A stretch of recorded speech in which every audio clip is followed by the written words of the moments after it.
please.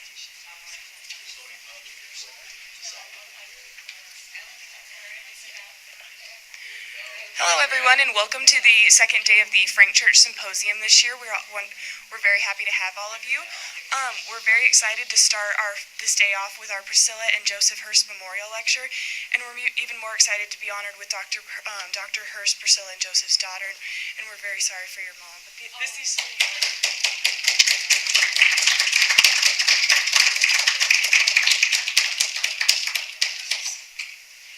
Your mom has done a ton to help us out for the symposium, and we thank you very much. And welcome, everyone, and on that note, we will start off with Dr. Dillon introducing our lecture. Thank you. Right now? Yes. Usually so we wait 5 more minutes. Oh, no, we're good, of course. Good morning, and thank you for coming to the Priscilla and Joseph Hurst Memorial Lecture. Our speaker this morning is Dr. Tobias Hofmann. He's an assistant professor in the Department of Political Science at the University of Utah. His work examines the political economy of international institutions with a focus on multilateral and preferential trade agreements, as well as European integration. He is particularly interested in the design, effectiveness, and use of institutions related to compliance and dispute settlement. His geographical regions of interest are Asia, Europe, and Northern America. His research interests include the World Trade Organization, trade agreements, quantitative methods, positive political theory, political economy, international politics, organizations and institutions, the European Union, and applied econometrics. His presentation is titled Trade in the Time of Trump. Please join me in welcoming Dr. Tobias Hofmann.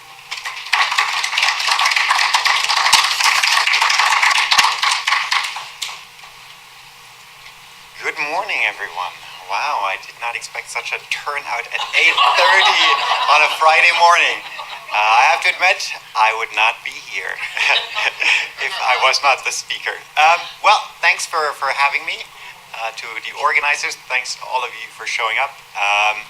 And, well, thank you, Donald, for changing what I'm going to say last night. So if you opened your web browser this morning, and if you looked at the news, you might already know why what I'm going to say is very different from what I had planned to say, at least until like yesterday. So yesterday, a couple of speakers already kind of complained that they were up all night because they only had found out 24 hours before their presentation that they would have to give a presentation. So I don't have that excuse, but I have him as an excuse for having had to stay up all night. Okay, here, just kind of if you did not see the news, New York Times, for instance, here it says, Trump to impose sweeping steel and aluminum tariffs. This morning, EU says it will impose trade countermeasures against US good in relation to Donald Trump's new tariffs. Markets fall as Trump says trade war are good and easy to win, and I weep for humanity. Okay, but before we kind of get to the news, let me first kind of talk about the things that I had planned to talk about. And a lot of this still, I guess, applies even after this event, because it kind of tells us, well, how did we get where we are? Yeah? And what did the good old past, look like prior to Donald Trump? Well, what do all of these presidents have in common? And all the ones before, at least until FDR? Well, all of them were very much in favor of free trade. So one thing that all presidents, all US administrations until, well, the Donald and co had in common was very much a pro-trade, pro-free trade agenda, in opposition often to Congress. I mean, just for instance, the last president, the Obama president, when it came, for instance, to that TPP, the Trans-Pacific Partnership, that will come up in a few minutes in more detail, he obviously helped negotiate this. He signed it. He tried to have Congress ratify it against his own party. So the members of Congress that he really had to convince and maybe buy or bribe or so to get on board with the TPP agenda were the Democrats, not the Republican Party. And in terms of having a lot in common, for instance, thinking about NAFTA, well, it was first kind of thought of under the Reagan administration. It was negotiated on the first Bush administration, so H.W. Bush, not W. Bush. And then, of course, it came into force under Bill Clinton. So all of them, again, very much in favor of free trade. And as a political scientist, we even have kind of some explanation for that. Well, the idea simply is, and again, I'll get back to this, that, well, free trade, generally speaking, produces the greatest good for the greatest number. Yes, there are distributional consequences. Some people win, some people lose, but overall, free trade will increase the size of the pie. And as the person that represents the entire nation, the entire population, and not some special interest, some special region of potato farmers or car manufacturers or so on, the president, well, tries to implement good public policy that creates the greatest good for the greatest number. On the other hand, members of Congress do not need to care about the country. They only need to care about their specific district, and in their specific district might be an industry, a car industry, again, farmers, for instance. Probably in the next couple of weeks we will hear a lot about soybean farmers. And, well, if these particular industries are affected negatively by international trade, well, then they are obviously going to try to vote against it, try to form a coalition against it, engage in so-called log rolling. That is, well, I vote in favor of your potato tariff if you vote in favor of my steel tariff, or so on. So traditionally speaking, Congress has always been a little bit more protectionist than the administration. And under FDR in 1934, we well, definitely not I, and most of you probably not either, introduced or passed the Reciprocal Trade Agreements Act, which essentially many people consider as the magic bullet that made the US able to engage in freer trade. And one of these aspects, and really only one, is, for instance, the so-called fast-track authority that was kind of first introduced with this, which simply took the right to negotiate international trade agreements and international trade issues out of the hand of Congress and gave it to the US administration, and leaving, well, the US Congress with essentially the option to have a up or down vote. But no longer being involved in detailed negotiations. So no individual member of Congress could essentially hold up the agenda or try to engage in international negotiations on, again, potato tariffs or quotas on steel or so on. Now, well, all of this has led to quite a number of trade agreements. But if you look at the map, actually it's not that many. So all the red ones are countries that the United States has trade agreements with right now. So, well, lots of gray swaths all over Europe, Asia, and Africa, but also a few red spots. What's not on there is, of course, that the World Trade Organization and its predecessor, the GATT, were negotiated in large parts by the United States and has, to this day, the United States as one of its most prominent members. And I didn't intend to say this here, but for instance, a co-author of mine has published quite extensively on, well, the effects of the World Trade Organization for its members. And as maybe not surprisingly, whoever writes the rules benefits the most. It's a voluntary membership organization, so no one would participate if they felt that it hurts them. So generally speaking, the World Trade Organization is good for everyone, but some benefit more than others, and the number one country, the number one benefitor from the World Trade Organization in terms of actual trade is, at least I guess until 2001 when China joins, and they also obviously benefited a lot, but yeah, overall, the US. Other agreements in terms of maybe prominence, obviously NAFTA, and even before the Donald's attempts to renegotiate it, all of you should have been aware of it.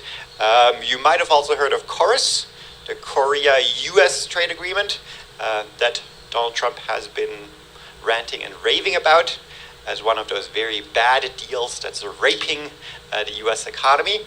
But you might have probably not heard of this JOFTA, standing for Jordan-US Free Trade Agreement.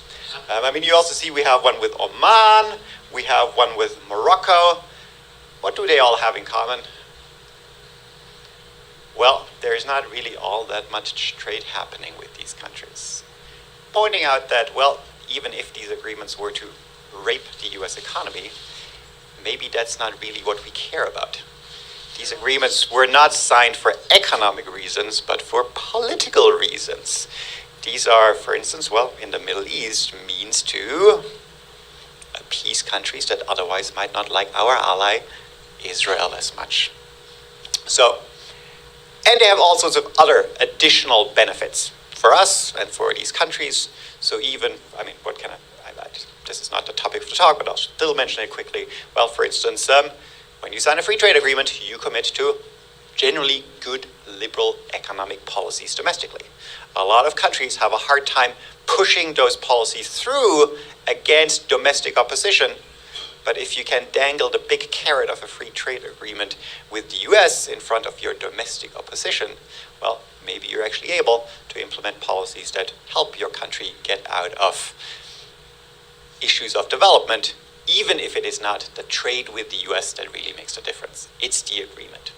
And then, yeah, in terms of the latest agreements and the ones that we will come back, at least one of them, TPP, Trans-Pacific Partnership, which was supposed to be an agreement of 12 countries, open for additional ones involving the United States and, well, a lot of Trans-Pacific allies, friendly nations. Which country was not supposed to be in?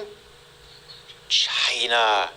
So even though Donald on the campaign trail said about, China will be in there and it's a kind of a backdoor way to destroy the US economy, in fact, the entire idea behind the agreement was to ring-fence China and to help our allies, South Korea, Japan, and other countries like Vietnam and so on, to, well, become part of the US sphere of influence. And the last one here, again, it was in the news last January because Donald put it on ice, the TTIP, the Transatlantic Trade and Investment Partnership, which would have been with the European Union. So if things had gone to plan, there would have been a lot more red on this map by now than it is at this very moment. Well, now, I already mentioned one reason why we think that kind of administrations generally are in favor of free trade, other than members of Congress, is because they care about the entire nation and because free trade generates kind of the greatest good for the greatest number. Which, again, there is no dispute amongst economists that that's generally speaking the case. Yeah? It really tends to kind of float most boats or increase the size of the pie, but, and we have been aware of this since about the 1950s, it definitely has distributional consequences. So within each country, so even if all countries win, within each country there are winners and losers. And in fact, I guess only more recently, really only in the 20th century, we've become aware of how dramatic these distributional consequences can be and how long-lasting. So generally speaking, there are kind of different kind of waves of theoretical development. Some suggest, it might have something to do with different industries. So it could be that free trade with any given country is good for, let's say, potato farmers, but bad for the car industry. In which case, everyone involved in the car industry would be opposed to free trade, both those who invested in GM and Chrysler and so on stock, as well as people at the assembly line. What we clearly find as well, and another perspective, is that it has something to do with factor of production. So whether or not you earn your wages, so if you earn money through manual labor, or whether or not you earn it via investment, by owning companies and so on. What we find is that, at least over the last couple of years, thanks to increased trade with low-wage countries like China and so on, that kind of who was shafted in the US or who was really on the losing side were low-skilled blue-collar workers. Again, of course, and I think this came up yesterday in a couple of presentations, these jobs, even if we were to cut off trade, will not come back to the United States. And as a nation, we might actually be better off not having these jobs. and having people try to work in different industries that we are better at than in assembling kind of low plastic toys or so. Finally, in terms of the new so-called new trade theory, the latest thing on trade, but it might not be so relevant to understand what's happening with Trump, is the idea that actually it's not along industry lines or sector lines, it's not along factor of production lines, but actually even within specific industries, we have very efficient firms that can take advantage of international trade, and therefore are in favor of it, lobbying in favor for it, but we have also firms in the same sector producing essentially the same products, but are just not as good as it, and therefore are afraid of international trade and are opposing it. And that's what we see in manufacturing a lot. We do not see, and that's kind of one point that I will make later in a bit more detail, we do not see this in the service sector. The US service sector is just so above the rest of the world that kind of even the least efficient service sector firm in the US has so much to gain from free trade and is so not afraid of any international competition that there is essentially no division within any service industry in the US. All of them are strongly in favor of free trade. So yeah, I already mentioned this, that kind of one thing that we've really discovered since the 2000s is that these kind of distributional consequences and the negative, the adverse economic impact that free trade can have for certain regions, for certain people, are long-lasting. You lose your job assembling plastic toys, that plant shuts down due to competition from Malaysia, Vietnam, China, Indonesia, or so on. You're not starting a software programming job in San Francisco the next day. Yeah? So labor mobility or factor mobility just is not as high, especially for low-skilled blue-collar workers, as maybe some theoretical ideas predicted in the 1950s, 60s, 70s, 80s, and 90s.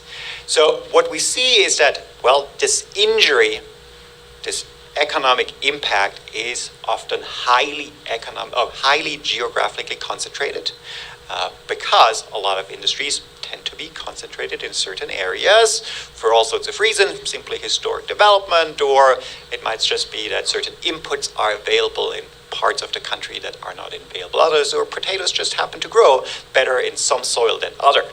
And then the problem is, if this particular industry is negatively affected, well, it has all sorts of spillover effects. If these people all lose their job, they can no longer afford to buy fancy meals at local restaurants. They might be unable to pay their mortgages, making kind of housing prices lower for everyone, and so on and so on. So as a consequence, it's maybe not so surprising that certain areas that have been negatively affected by imports from China have been, well, angry, have been unsatisfied with a pro-free trade agenda that has been pushed down their throat by one administration after another. Now, should that be the case necessarily, or has that to be the case? No. Generally speaking, as I said, if free trade kind of increases the size of the pie, then it really just becomes a question of redistribution. The winners of free trade have so big winnings that they should be able to compensate the losers for their losses. And we think that that's happening in many of those European socialist welfare states.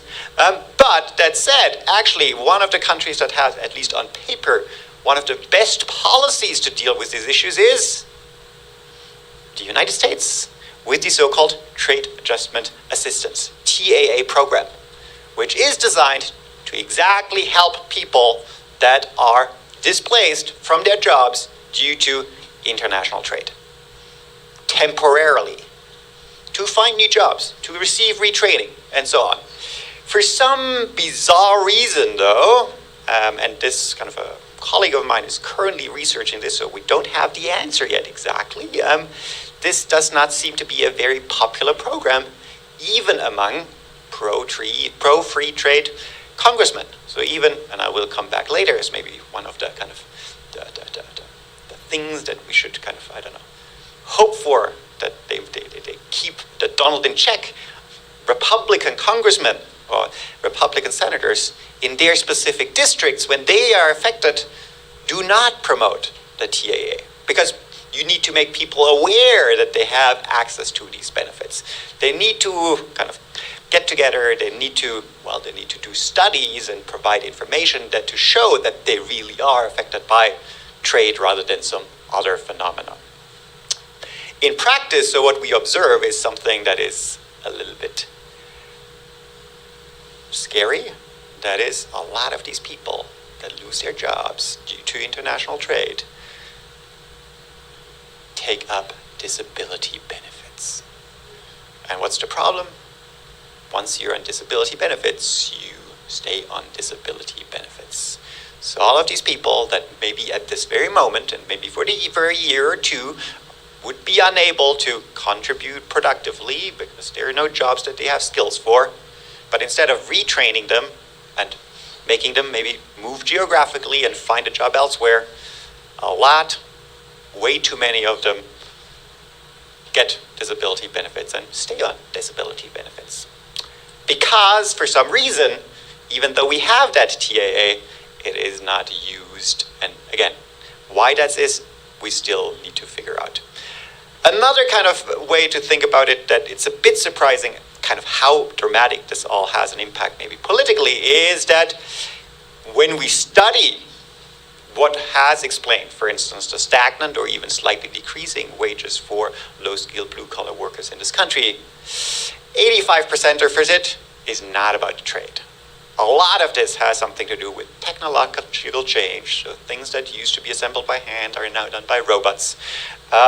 It has to, and I always kind of have been hesitant to say this because it might come across wrong, and it shouldn't, is, well, women entering the workforce has made a difference.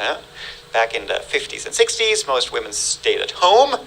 When that changed, many of them didn't have college degrees and so on, and were entering and competing with men in the low-skill sector. Of course, nowadays, the generation that's studying here of women are not that type of woman anymore.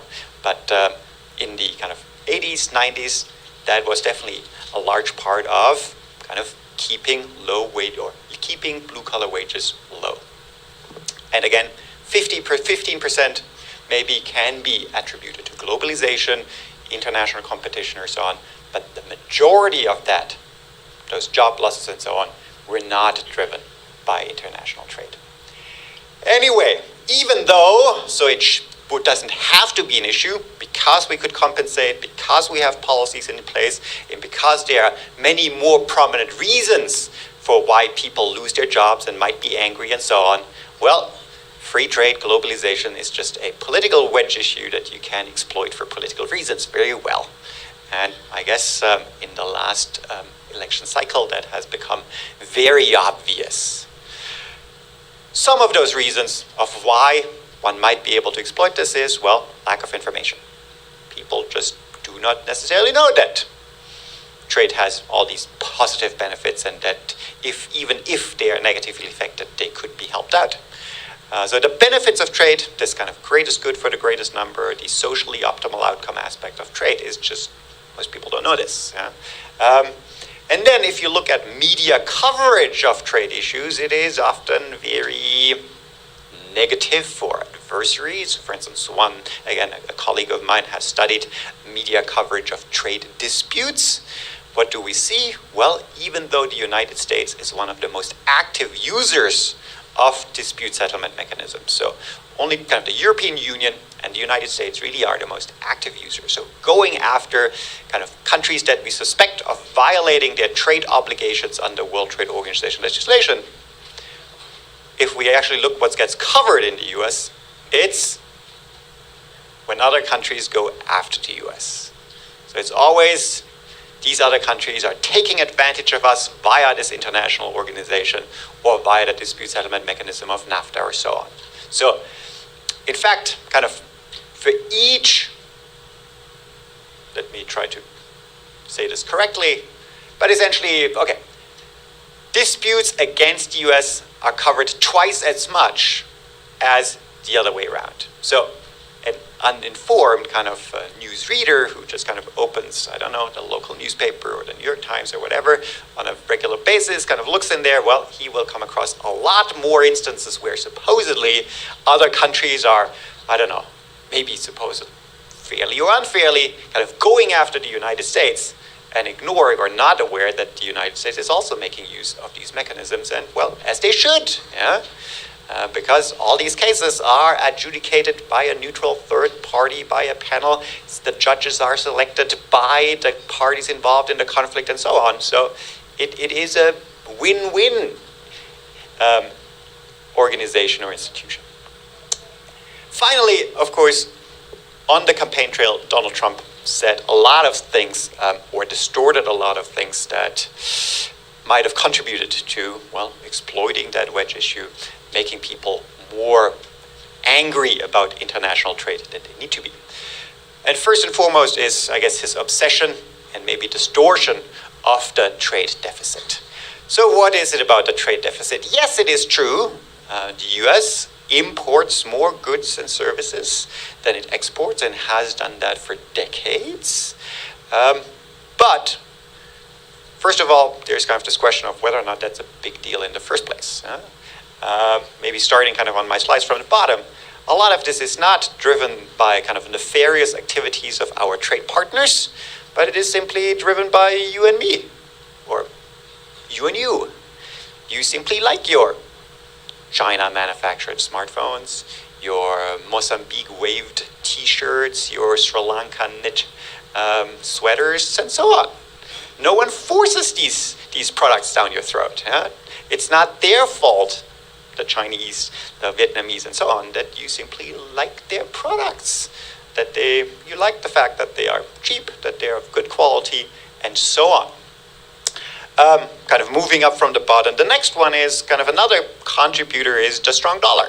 Now, again, there has been some talk, of course, by Donald Trump about, for instance, China manipulating its currency and so on, but while this might have been true at some point, it's probably not true right now, and the fact that the dollar has remained strong in spite of decades of trade deficits is, in fact, a statement of confidence by the rest of the world in the US economy, that this is no problem. If kind of the rest of the world perceived these deficits as something that's kind of destroying the US economy, as a consequence, the US dollar would tank, which it hasn't. Even though it is nowadays, for instance, a little bit weaker than it was 5-6 years ago, having helped reduce the US trade deficit. The US trade deficit is smaller at the moment than it has been in years. Smaller than 10 years ago. And it has been kind of getting smaller and smaller over time. So overall trade has increased, imports and exports have increased every year essentially since the crisis. But exports have increased more than imports, really reducing that trade deficit or current account deficit year after year. And if we now specifically look at this trade deficit, what does it look like? What's driving it? Well, it's not these manufacturing imports from China. The US actually has, with kind of some of its major trade partners, kind of the NAFTA partners, Australia, Colombia, and so on, it actually has a manufacturing trade surplus.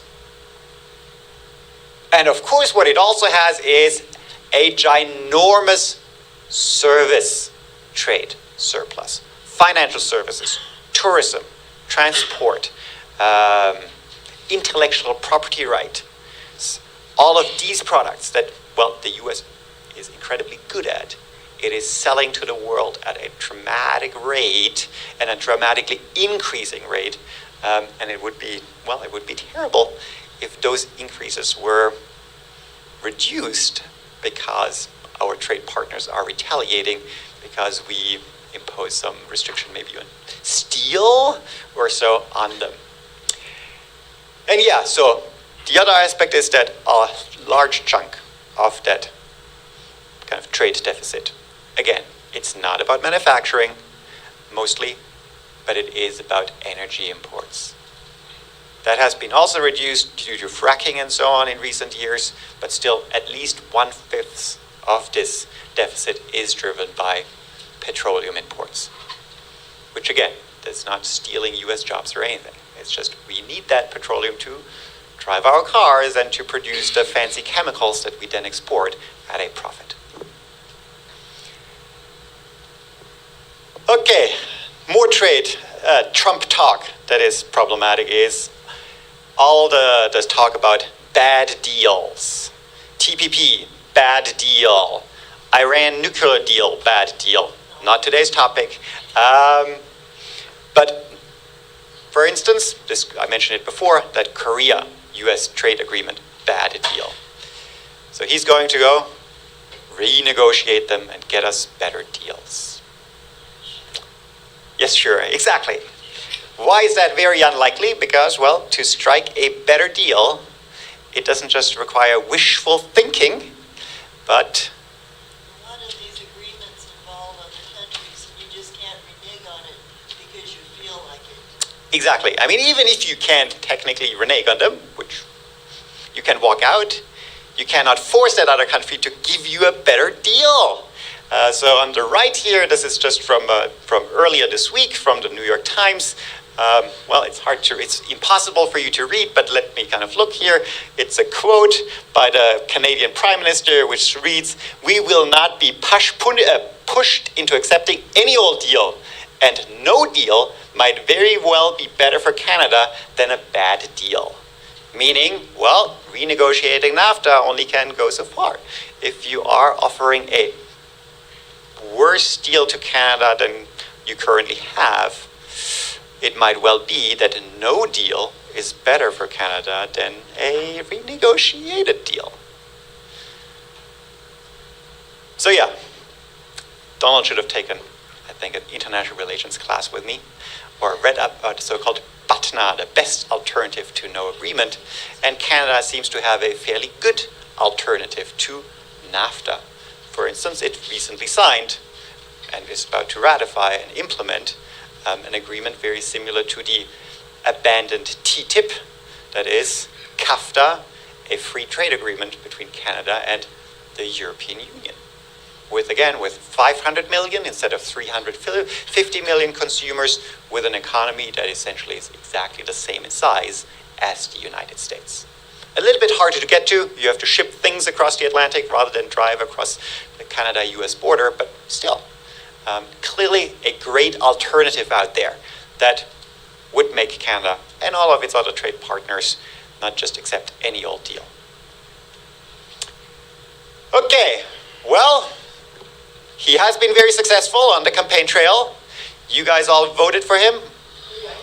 Or you might not have, but the country obviously selected him as the commander-in-chief for 4 years at least.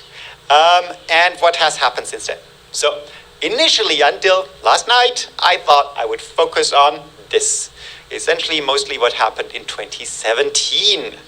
But in 2018, a couple of things have went down that we have to look at. So first of all, one way of thinking about it is that, well, maybe not that much had happened in 2017. Kind of based on all the rhetoric during the campaign, you might have expected more to happen right away than actually did.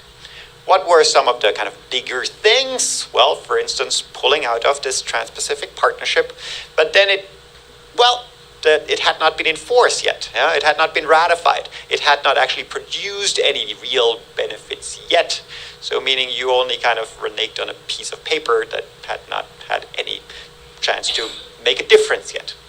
That said, it is a terrible decision to pull out of this deal for the United States, because the TPP is anything but a bad deal. So Hillary Clinton supposedly at some point used this terminology, gold standard, and maybe I should not use it because it's maybe politically kind of loaded. But yes, it really is the gold standard for a free trade agreement for the United States. Why is that? Well, because it has all sorts of things in there that the US explicitly kind of rammed down the throat of the other trade partners that it negotiated in there, because it is favoring the US over the other countries, such as intellectual property protection. Countries like Vietnam or so on were strongly opposed to this, but in the end gave in because the US pharmaceutical industry and so on wanted it. It has labor protections in there, so as to make sure that so-called, well, low-wage dumping cannot happen. That is, well, that kind of countries like Vietnam cannot restrict, for instance, labor unions and so on in a way to repress wages and therefore be able to compete with kind of the United States on low wages. All of that was written in there by the US and would have helped US workers. There's environmental protections in there so that other countries cannot just ignore the environment and produce things in a dirty way, but a cheap way, and then sell it to the United States and so on. So all of these great things that really made this kind of a 21st century agreement and an improvement over old trade agreements, well, Donald has given up. And the interesting thing is that, well, just kind of in a recent week, he kind of hinted that he might actually change his mind and want to get back into TPP. What's the problem? Well, the 11 remaining countries have actually decided to probably move forward with TPP, but taking out all the parts that the US had insisted on. So if we were to enter TPP now, it would be a TPP without intellectual property protection, without that labor regulation and so on. It would be a pretty, not a bad deal, but it would be a worse deal than the one that was negotiated under the previous administration. What else? TTIP is on ice, so it's not completely abandoned, but no negotiations have happened. So the one with the European Union, NAFTA renegotiation, various kind of trade-related investigations, some of which have led, for instance, to yesterday the washing machines came up, solar panels and so on. We'll get into kind of what came out of those investigations. Threats to withdraw from the World Trade Organization, which I think is more likely today than it was 2 days ago. Not immediately, but still. And then kind of, all sorts of fighting words. And that's kind of, as I said, until kind of 2 days ago or until last night, I expected this to be a talk about the fighting words of Donald Trump rather than the actions of Donald Trump. However, that said, talk isn't cheap when it comes to international trade. So for instance, one thing kind of this little graph shows us is that all the talk in 2017, since about April 2017, about potentially imposing restrictions on imports of foreign steel or increases in tariffs in steel, what has it led to? A dramatic increase in steel imports. Because, well, all these companies, US car manufacturers and so on, that rely on steel, in anticipation of Trump potentially taking action against steel imports in the future, already were buying as much steel as they could get their hands on while it was still cheap.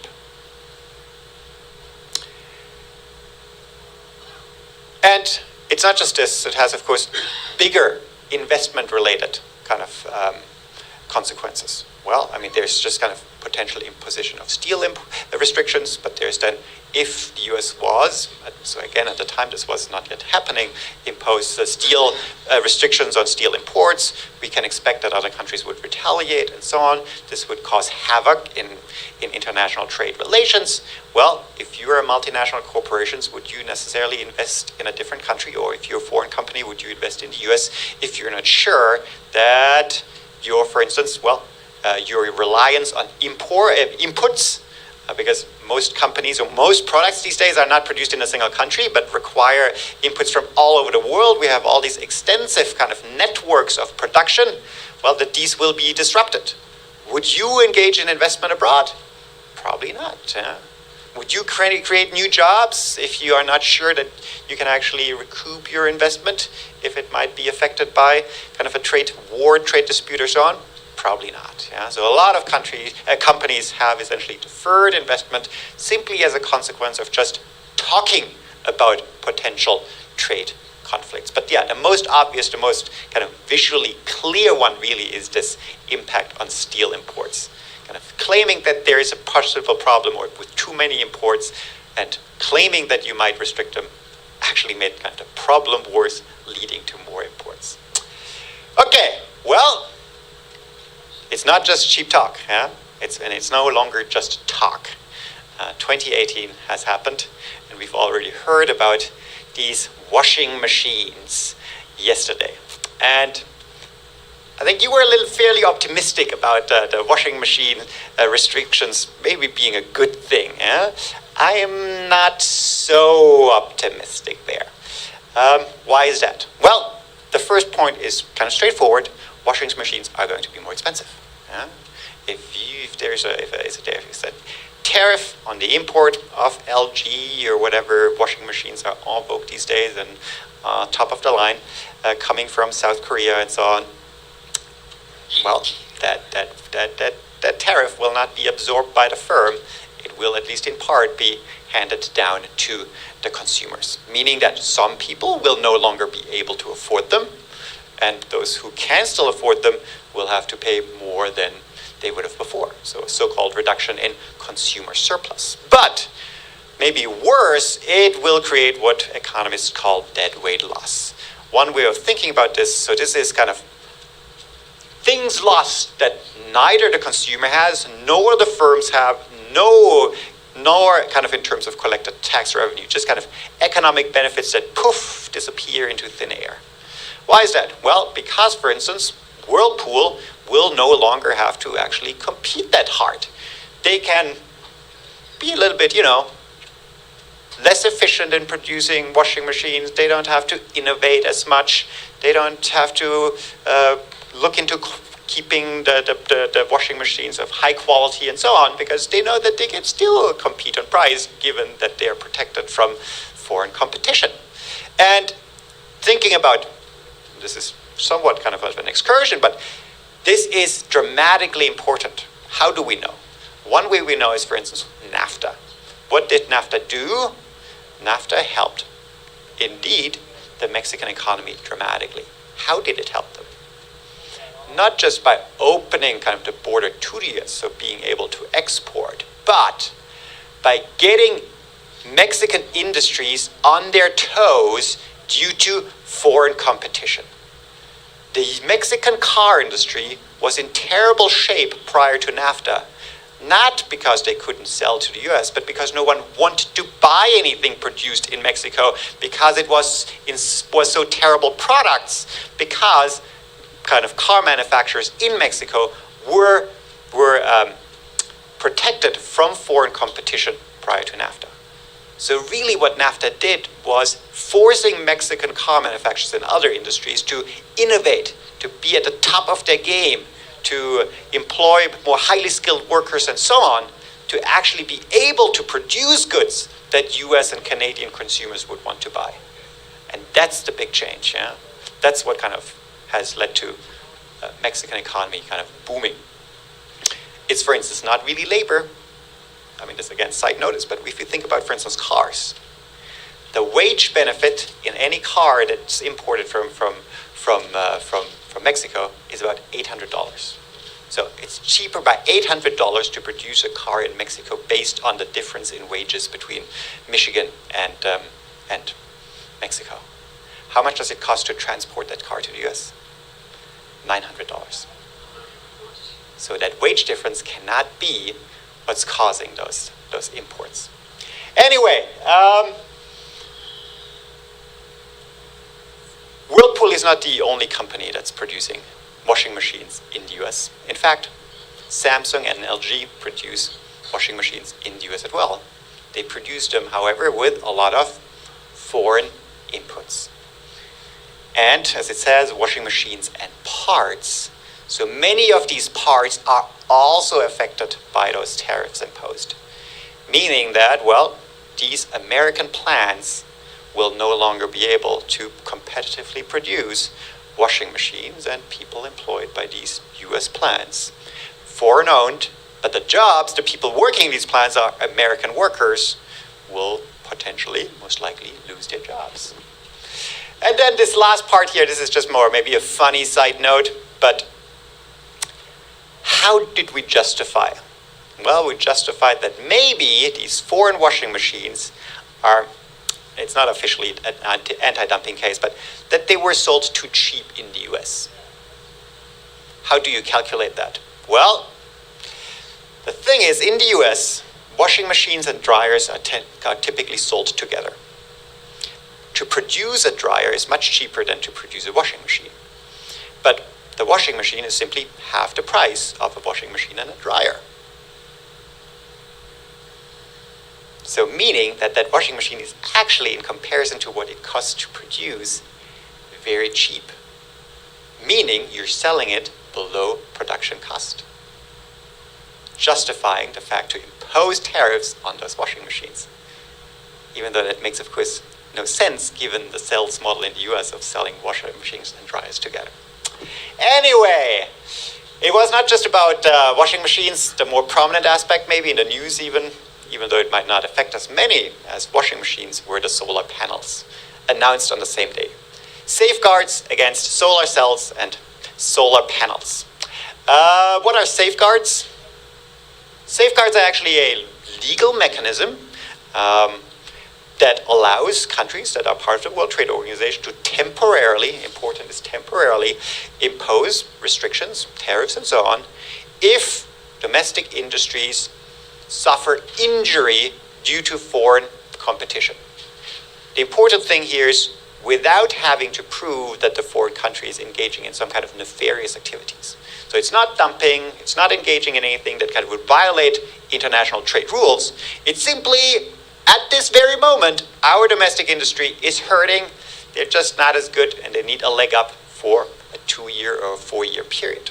And that is fine, that is okay.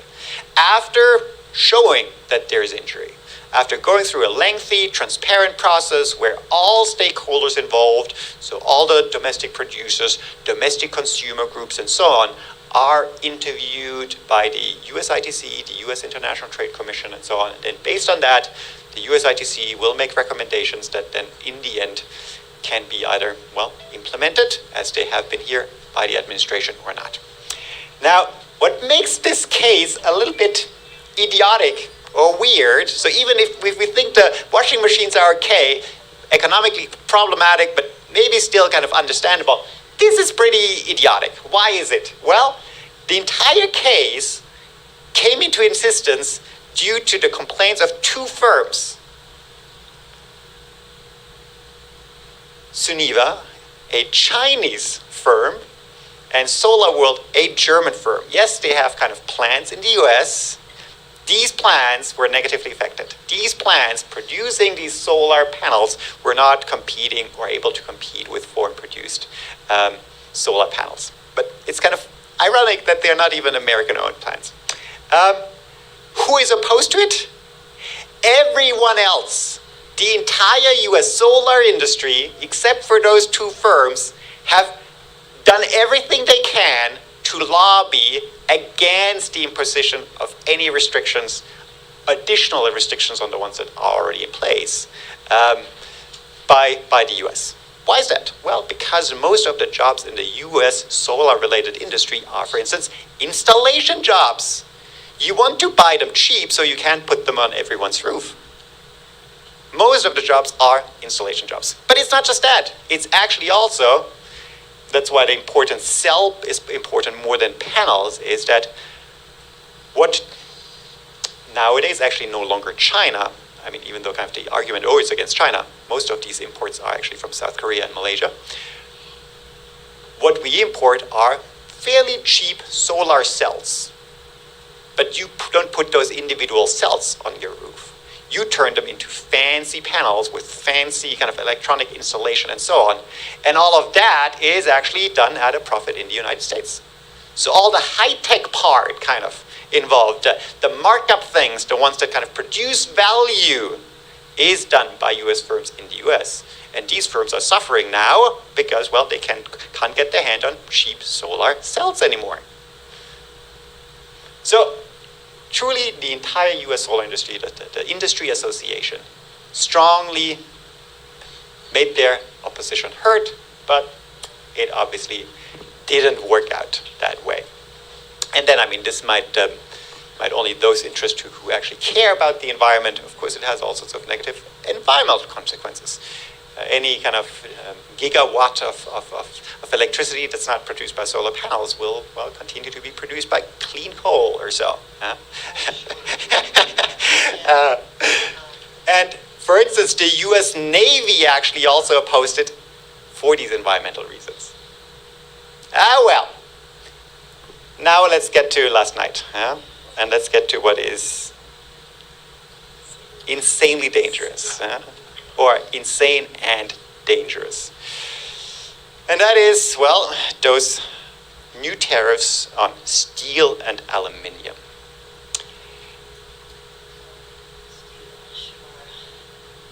Why is it insane? Why is it dangerous? Well, it's first of all, I mean, there's so many aspects to it. But the first one that I have here is, under what kind of rules have these tariffs been introduced? Well, before I mentioned safeguards.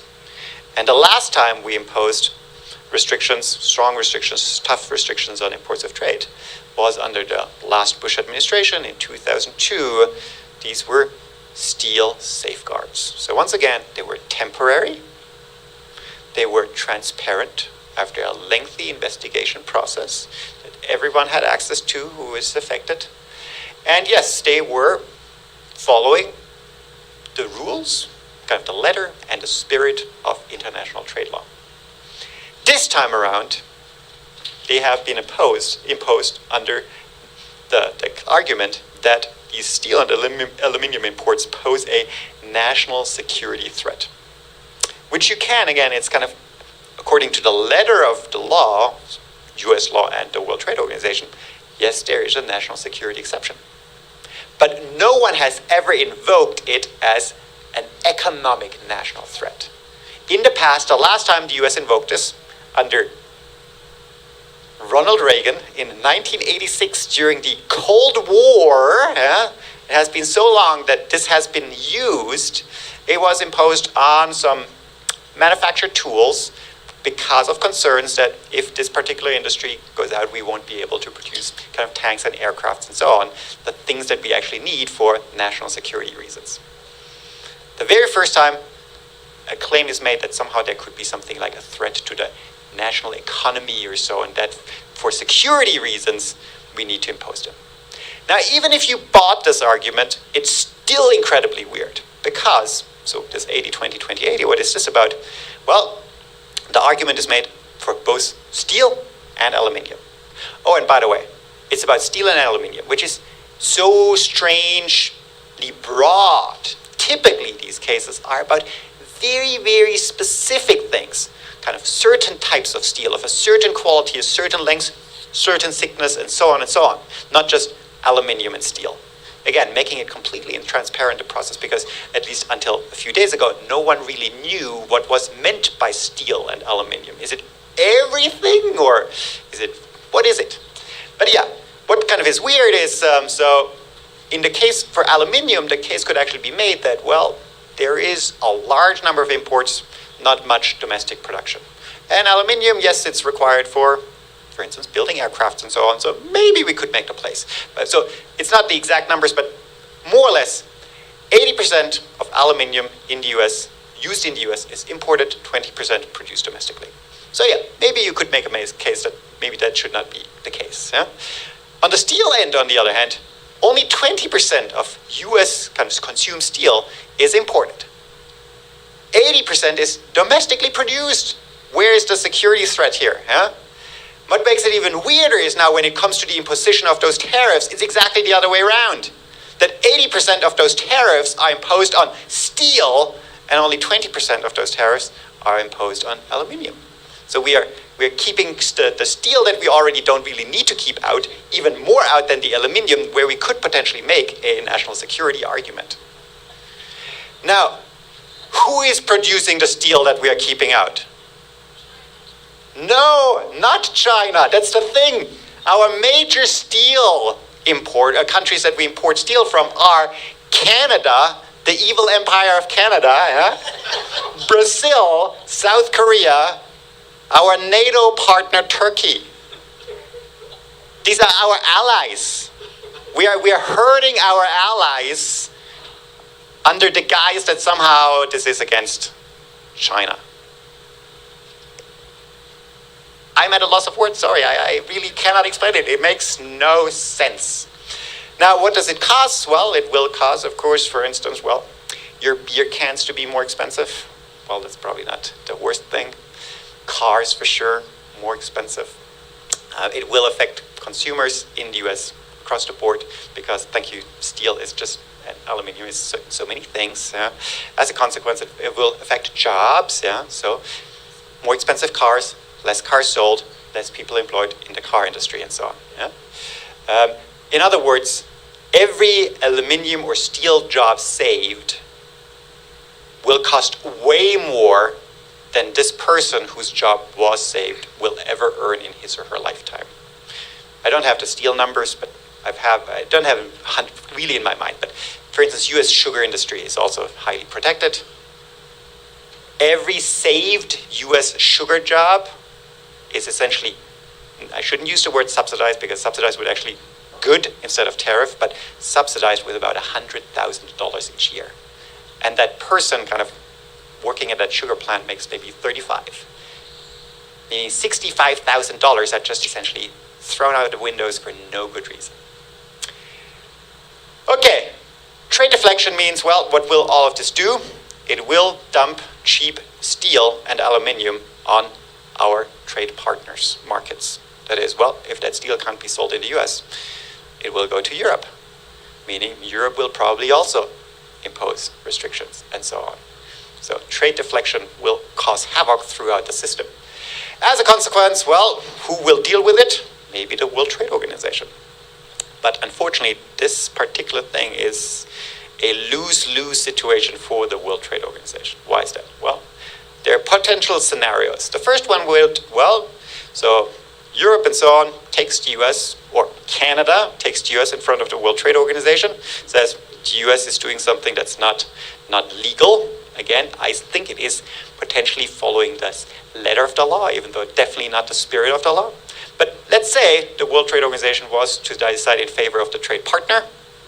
What's the consequence? Well, maybe Trump uses this as an excuse to pull out of the World Trade Organization altogether. Bad. What else? Well, the US could win, because as I said, maybe it's following actually the letter of the law. Well, what is that going to cause? Everyone else is going to invoke that security threat exception for all sorts of things that no one ever thought could be a security threat in any kind of way. There's no more limit to essentially imposing any restrictions on any good and service if you can claim it's an economic security threat. What else? Well, it could be that no one files anything. And they say, oh, let the Americans do this. That's kind of... The problem is, well, that essentially creates a precedent that maybe the World Trade Organization can't help us with these problems. So the World Trade Organization kind of loses legitimacy. There's no more point for it having if we don't file the cases that we should file.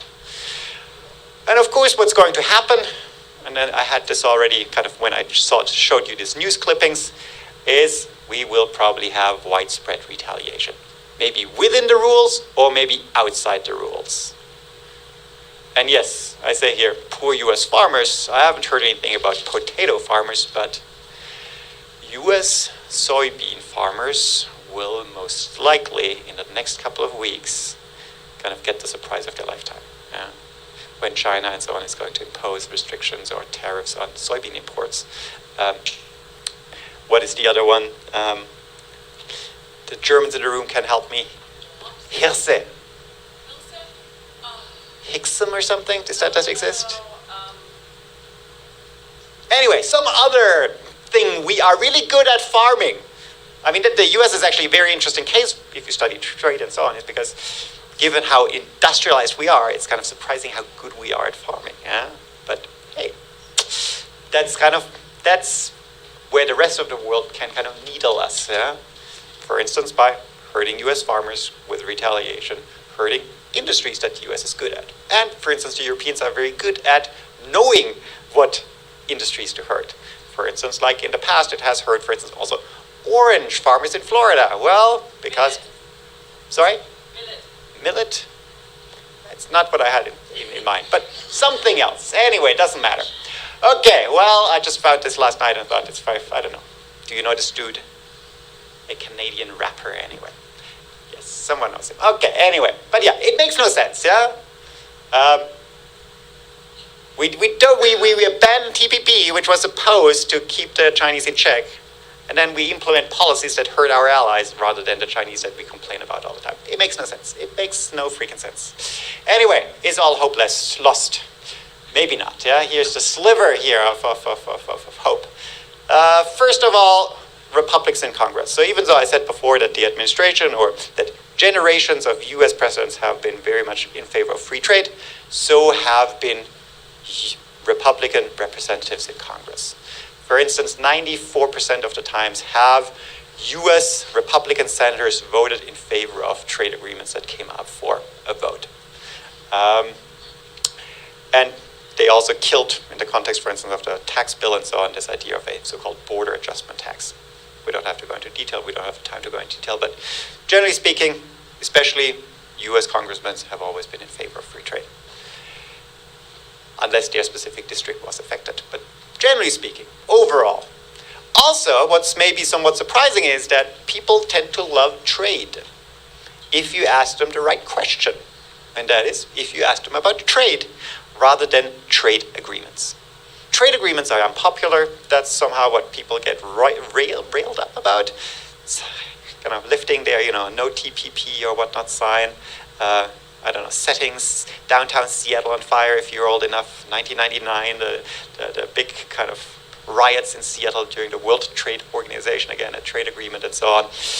But trade overall is actually surprisingly popular in the US, or among the US population. So again, if you provided maybe the right information rather than misinformation, things could become better. Again, I already mentioned this, that the service sector, the US service sector is very much in favor of free trade.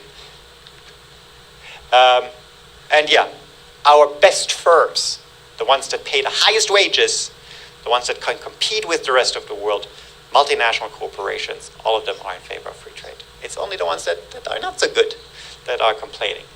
Okay, final, I guess, slide here. Well, maybe another kind of positive thing is, well, ebb and flow. That is, we've had other times when the US has been a little bit more protectionist. So for instance, in the 1980s, there were concerns about computer imports and so on from Japan. That has kind of ebbed after initial flow of protectionism. We've seen all these recent elections where some of these more extreme kind of populist candidates lost, Alabama and so on, you might think. So maybe that's positive. And the rest of the world seems to still be very much in favor of free trade. So maybe it's really only a glitch, a temporary glitch. So maybe after the second term of Donald Trump, we will return we will return to a more free trade-oriented international United States. So yeah, EU-Japan agreement is, for instance, currently in negotiation. I already mentioned that the 11 countries that are left in the TPP will proceed. So, trade in times of Trump, well, for now it's still the left, I don't know, being very outspoken. And now, again, I thought I would just talk about kind of speech. I would talk about kind of making statements and so on, but now also action. But I'm sure at some point kind of that right picture will become kind of the trade under Trump, or the consequences of trade under Trump for everyone. Thank you very much.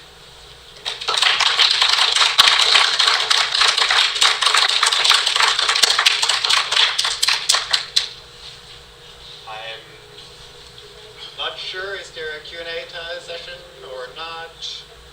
Does anyone have a question? May I? Yes, of course. Every Christmas, they light up the Christmas tree in Rockefeller Center in New York City. In the 1980s and 90s, that was owned by Mitsubishi of Japan. And in the middle of the 1990s, in the list the biggest banks in the world, 8 out of 10 of them will be Japanese banks. Japan was going to take over the world. Should we have the same concern? China is going to take over the world. What do you think? So, I mean, in part, I think this is what I kind of had on this, here, kind of the ebb and flow idea, yeah? That, well, kind of having trade concerns about some other country taking over the world and so on, economically speaking at least, I think there was never a concern militarily on the side of Japan. Seems to be all vogue occasionally, and then when we see kind of, it's actually not all that bad. these concerns kind of, disappear.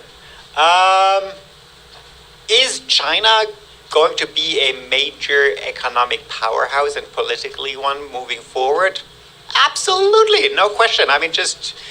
Yes, maybe not as much as maybe something, because, well, that one-child policy and so on has kind of long-lasting consequences, so aging population and so on. But just population-wise, if you have 1 billion plus citizens versus 350 million, you're currently still kind of developing. Your growth rates are, as a consequence, higher than here. There is some catching up, and therefore, kind of not on a GDP per capita size, there's catching up, but on a GDP overall, there is an overtaking. There's no question about it. The question is that, should that really be a concern? There are kind of, two reasons why it might not be, I would say. The first one is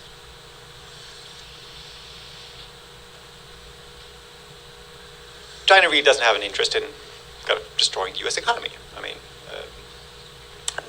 We are buying their goods, yeah? So why would you, bite bite the hand that feeds you, yeah? And then kind of thinking, secondly, maybe into context of international institutions, World Trade Organization, well, China was desperate to join the World Trade Organization, kind of jumped through so many hoops and was willing to give so much to become part of the World Trade Organization in 2001. Yeah? So the international system as it stands, kind of the rules of the world as they've been set up by the United States and kind of Western Europe and so on, and dominated by those since the end of the Second World War, have worked, or seem to have, generally speaking, worked well for China. And therefore, there seems to be no good reason for why they should want to kind of uproot that system and destroy it.